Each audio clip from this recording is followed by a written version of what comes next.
Well, good morning. Welcome. Happy New Year. We welcome you to the Unitarian Universalist Fellowship of Columbus. My name is John Mallory Land. I'll be your volunteer service leader for this morning.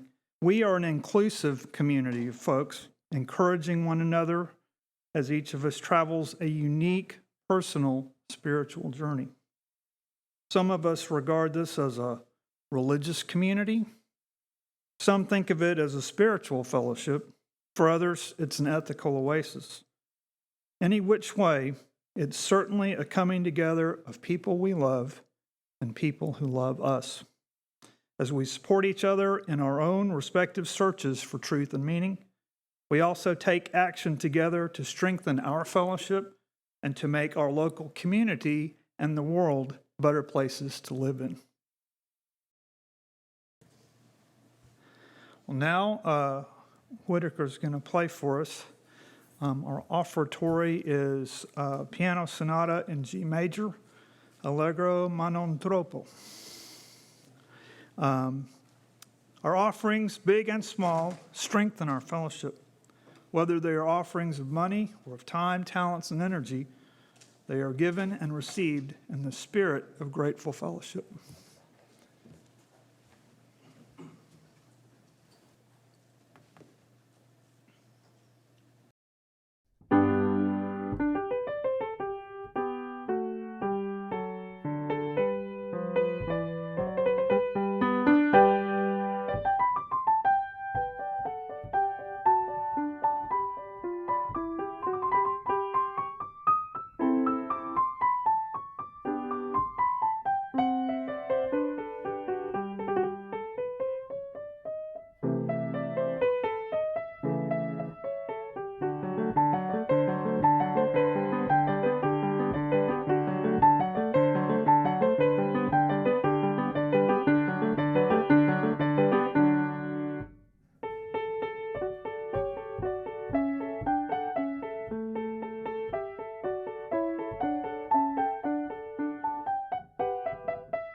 That was sublime.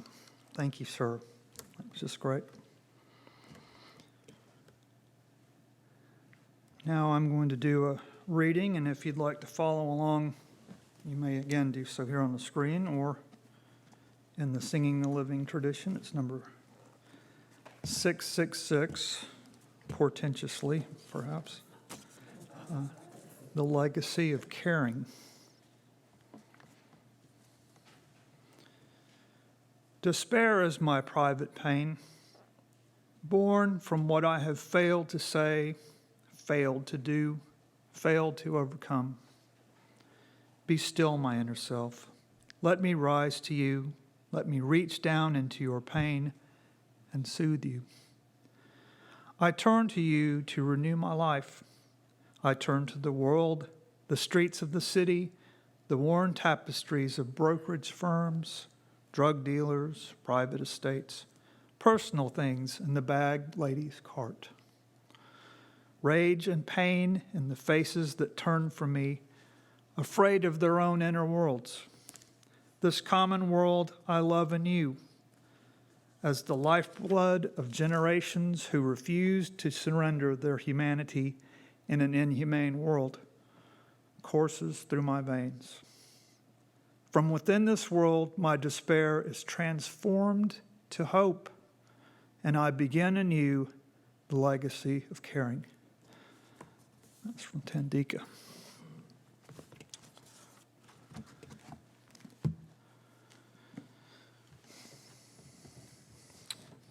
And now we move to the main event. I'd like to give a little talk to y'all today. Title is, It's the End of the World as We Know It. I imagine that title's been used more than once. I couldn't find another example of it other than what I had in mind, which is the popular song from the 1980s by the music group R.E.M., who, as y'all may know, is from Georgia. And why would that song come to mind now, you might ask? It's the end of the world as we know it. Well, thinking back over the last going on 2 years, sometimes it may have seemed like it was the end of the world as we know it, maybe the end of the world, period.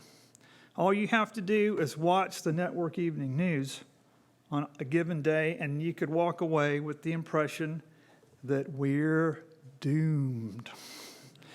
When you think about how the pandemic is dragging on, and some of us might add how unnecessarily severe it's been in this country, the strain it's created across our economy and society, in particular on our healthcare system, our schools, our first responder network, supply chain shortages, labor shortages, and disputes over wages and benefits, bifurcated or actually splintered streams of news and information, a social media landscape that's awash in misinformation, in fact, disinformation, that seems to have an outsized influence on many folks. Global climate change having catastrophic effects all around us, with severe storms, rampant wildfires, flooding, drought, and so on, wreaking tragedy on communities far and wide. Economic pressures such as inflation creating anxiety, extreme political polarization, and even naked animosity and aggression, flight attendants and store clerks getting beaten up, innocent people being shot, an array of hot-button issues, reproductive rights and gender equality, LGBTQ+ rights, racial and ethnic minority rights, gun ownership rights, voter rights. A 2022 federal midterm election less than a year away, and another contentious presidential election on the horizon beyond that. Am I cheering anybody up yet? And of course, that's mostly at a community level or higher. Each of us experiences loss and crisis in our own personal lives as well. All of this within the current framework of the Great Plague. To a certain extent, we've gotten past lockdowns and closures, but who knows if we're done with them or if possibly we've abandoned them prematurely. The pandemic has been an evolving threat, and what's left to come is a matter for speculation. We've already made it through a lot, but the future course remains uncertain. So, yeah, it can seem kind of like it's the end of the world, that in a lot of respects, the only way left to go from here is down. We can always comfort ourselves with the knowledge that nothing will last forever. COVID will become endemic rather than pandemic and cease to dominate the scene. Mother Earth may be scarred for a time, but she will recover eventually. Perhaps not so comforting for all of us who have to live with the climate disaster in the meantime. Or if a serious uprising is fomented and a fascist regime were to establish itself here in the U.S. Well, the Soviet Union didn't oppress people forever, right? Of course, they did have to wait 70 or so years for it to collapse, but better late than never, I guess. Well, I was slipping through channels the other night and saw a drama series set in the 1340s England. A caption stated that in a relatively short period of time, 1/3 of the population of Europe had been wiped out by the Black Plague. 1/3 of the population. Can you imagine? This is Mount Vesuvius, depicted erupting in the year 79 when the towns of Pompeii and Herculaneum were devastated. You can bet those folks thought it was the end of the world, and for most of them, sadly, it was. As bad as things might seem now, we can all look back to events in the past, even during our own lifetimes, that also seemed catastrophic. Some of us here have lived through more than others, of course. 9/11, Watergate, the energy crisis, conflict in the Middle East, and rampant stagflation. The protests, unrest, and political assassinations of the 1960s. The Cold War and the Red Scare. 2 world wars. I suppose it probably seems like the end of the world to anyone whose community or country is being ravaged by a war. Just as the grass is always greener on the other side of the fence, we can always think of some event or circumstance that, by comparison, seems worse than the present one, or someone else's plight that makes ours pale by contrast. Our sun is currently classified as a main sequence star, which means that it's in the most stable part of its life, converting the hydrogen present in its core into helium. In a few billion years, The sun will become a red giant so large that it'll engulf our planet. The sun as a red giant will then, what, go supernova? Actually, no. It won't have enough mass to explode. Instead, it'll lose its outer layers and condense into a white dwarf star about the same size as the Earth is now. And when the sun leaves behind a nebula, it'll no longer be part of the Milky Way. Aw. Well, a science teacher made a timeline for our solar system to aid his class. And this is the last part of it. You can see in the end what the sun has to say. When I die, I'm taking you with me. Something to look forward to. I thought that was kind of a fun twist on that impending doom. Y'all may be familiar with the comic strip Herman by Jim Unger. Unger died in 2012, but the strip, I think, is still carried in syndication in some places. This is an example. This is one of the dailies. It's a single panel. And, of course, when he penned this, we didn't have a pandemic going on, but I thought it was eerily apropos. But anyway, the Sunday versions of Herman were multi-panel, so they could be in the color funny pages. And years ago, back in Dallas, maybe in the early 90s, possibly even the 80s, I cut one out and saved it, and I still have it. The good news is I still have it. The bad news is it's in the bottom of a box in storage somewhere, so I don't have that one to show you. We'll have to rely on your imagination as I describe it, but this gives you this, just reminds you of what his artistic style. All his characters look kind of haggard and middle-aged for the most part. But in the first panel of the one I'm thinking of, there's a woman sitting in like a wingback chair reading a magazine, and then there's a man standing there, presumably her husband. He's got his hands in his back pockets. Looks kind of pensive. And he says to her, well, scientists predict that in about 3 billion years, the sun will become a red giant and will consume all the planets closest to us, including our own. And in the next panel, it just shows him standing there, and she's looking at him, expectantly, kind of waiting. And then the next panel is the same thing. There's 4 panels of him just standing there, and she's looking up at him, just waiting for the other shoe to drop, basically. And finally, in the last panel, she says, so? He says, well, I was just trying to decide whether or not to re-wallpaper the bathroom.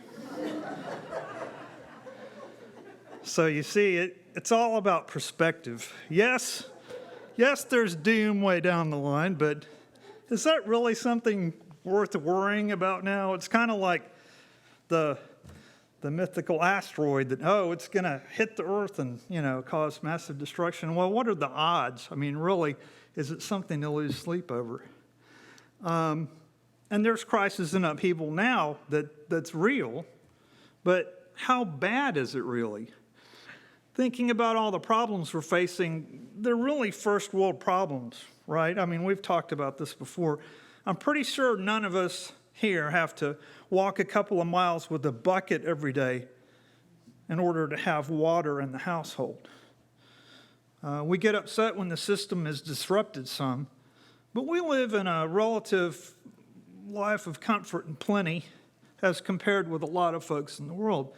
I don't want to make any assumptions about anyone's needs, but I suspect instead of worrying about where our next meal will come from, or where we'll sleep, or how we'll clothe our kids tomorrow, we here are generally able to worry about other things instead. Certainly there's a lot of need, in our country and in our community, but I think most of us don't have to worry about the basic essentials, and there's something to be said for that. This is a view of Earth. It's an image taken by the Voyager space probe as it was leaving our solar system. So from a distance of about 3.7 billion miles. I didn't write down the date, but I'm sure if anybody wants to know, you could Google it.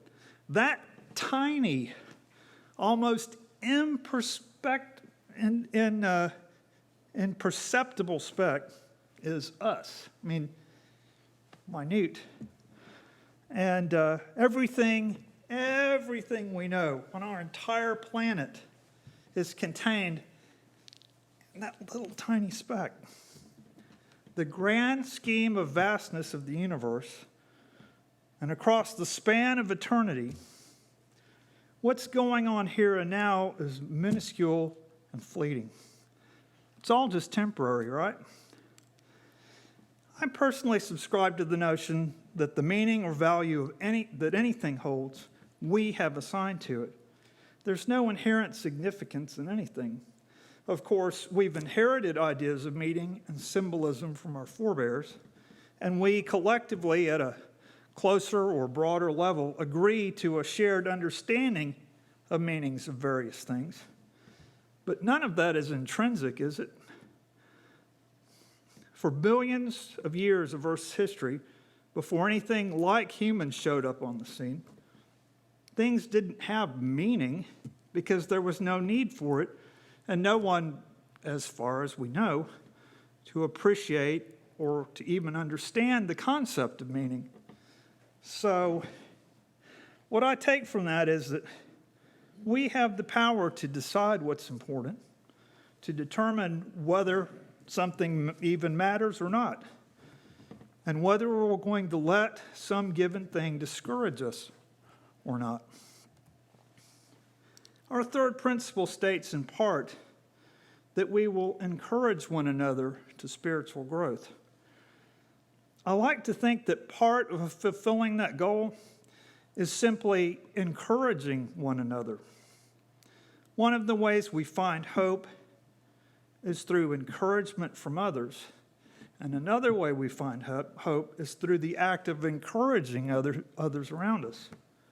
The truth is, whatever comes, we have to live with it. Unless it's something within our power to change, we simply have to endure it. And perhaps we, in a fellowship of like-minded folks such as this, can rely on one another for help in enduring it, for encouragement to not just survive, but to find ways to thrive. It's not the end of the world, but it is the end of the world as we know it. Change is constant, right? It's like the weather in Texas. If you don't like it, just wait a minute. And if you're familiar with that REM song, you know the part that comes next, the important part, is, and I feel fine. It's the end of the world as we know it, and I feel fine. Thank you for listening.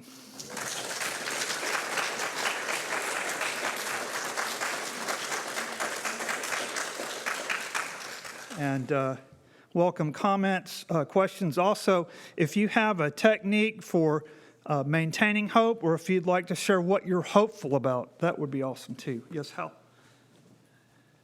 We didn't start the fire. Duel of the 80s bands. Awesome. Come on, all you hopeful people out there. I know somebody's got hope if they get a new cat. That's for sure. One of the ways that I deal with some of those difficulties is that I write down gratitudes every day. Thank you. I hope I'm not betraying a confidence. I'll just let it remain anonymous. Someone told me this morning that in her household, at the end of the year, we're talking about it because they just did this. They write all the things down that were catastrophes, that were just horrible, or that, regrets, missed opportunities, whatever it might be, that they have misgivings about, and then they have a campfire or one of your fires out on the deck, and they burn those things. They read them out and then they burn them and say goodbye to all that negative stuff. They also write down all the good things that happen, whatever they can think of, and they hold on to those. So those are the things they want to treasure. I think that's a pretty good idea. When I lived in Hawaii, I used to go to a church, and one of the things they did on New Year's Eve was everybody got a piece of paper, and it said, "I release." And they had a burning bowl for people to put that piece of paper in. Cool. Yep. Yeah, it's good to forgive. Elise. Right. Yeah, it's good to let go of those things. My family has this tradition at Thanksgiving, while they're waiting for me to get the dinner finished and put on the table, is everybody has to write down on a piece of paper all the things that they've been thankful for this year. And then I get to read them later, and that's my reward for the day. But it makes it, everyone, sometimes we take things for granted, but most of us, almost anybody here, has a better life than most of the people in the rest of the world. Yep, gratitude. Thank you, Robbie. That's a good point. John, you did a good job of this, but one of the ways that I try to maintain a positive attitude and preserve hope is with perspective and trying to see the forest despite all the trees in our way. I don't know any way to do that better than what you did with that picture of Earth, maintaining the big picture. Yep, and nature's good at teaching us that. I highly recommend, if anybody has a chance to walk the trail out here, if you haven't lately, it's a great experience. I appreciate Hal forging that. I just want to echo what Ron just said. I appreciate you giving me perspective, and I really, really enjoyed your taking me to this perspective area. Thank you. Too close. One of the ways that I try to keep joy and to be positive, I saw yesterday, and it was a concert that was streamed by the Avett Brothers. I don't know if y'all are familiar with this. They're two brothers, a group, and their music is just so uplifting and so happy. If you get a chance, you can see that. It was a New Year's Eve concert they did last year, and they replayed it this year. But they played it to no audience, but they gave 1,000,000%, and their songs and their work is just so introspective and so uplifting. So if y'all get a chance, look at it on YouTube. Glad to know about that.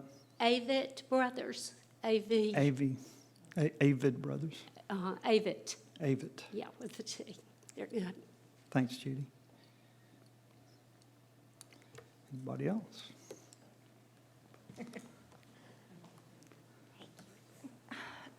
Great job. Great job. It was just wonderful to listen to you and to put so much of yourself into it. That's great.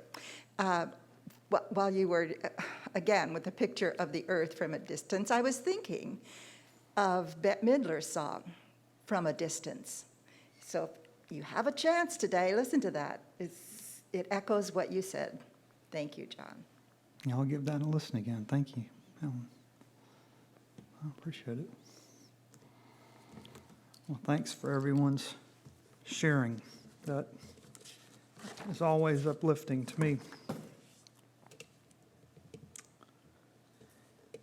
We extinguish here the flaming chalice, that it might glow gently in our hearts. May its light illuminate our paths as we leave this place.